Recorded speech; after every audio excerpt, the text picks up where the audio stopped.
Avec pour objectif d'anticiper et d'accompagner l'évolution des emplois, l'État et les organismes professionnels ou interprofessionnels mettent en œuvre des engagements de développement de l'emploi et des compétences. Nous allons à la rencontre de Pascal Gégère, chargé de mission à la Délégation générale à l'emploi et à la formation professionnelle, afin qu'il nous présente ses engagements. L'objet de l'engagement de l'État est d'accompagner financièrement avec d'autres financeurs la politique ressources humaines de la branche, c'est-à-dire une politique d'attractivité, de recrutement et d'intégration dans la branche, une politique de mobilité interne et une politique de mobilité externe sans rupture. Le 9 février 2010, la branche a été signataire avec l'État d'un accord cadre EDEC. À quel besoin cela répondait-il ? Alors à l'origine, la saisine de la branche correspondait à la situation que vivaient les entreprises fin 2008, crise financière et crise économique. 3000 emplois étaient ou allaient être supprimés et un ralentissement fort des embauches se faisait ressentir.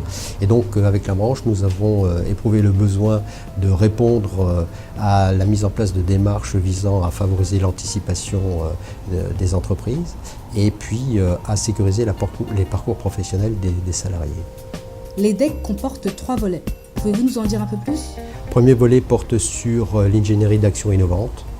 Essayer de trouver des démarches particulièrement attractives pour faciliter la formation professionnelle des salariés. La deuxième, c'est le développement de la GPEC, faciliter au bénéfice des entreprises l'anticipation des mutations économiques sur le plan social. Et le troisième, c'est de favoriser le développement de projets, c'est-à-dire comment permettre à des salariés d'aller vers d'autres secteurs d'activité et y déployer leurs compétences.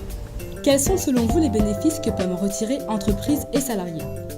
Alors, ces bénéfices sont clairs. Le premier, c'est de permettre aux entreprises de favoriser la pérennité de leur organisation.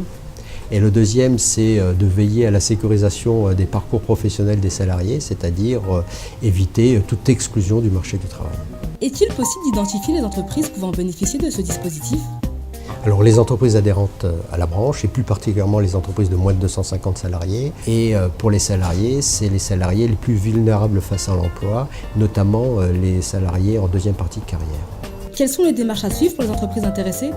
Elles ont 4 clés d'entrée. La première, c'est de s'adresser à leur organisation professionnelle. La deuxième, c'est de s'adresser au FAFIEC. La troisième, c'est notamment au bénéfice des salariés de s'adresser à leur organisation syndicale. Et puis la quatrième, c'est de s'adresser aux services de l'État, c'est-à-dire les directs.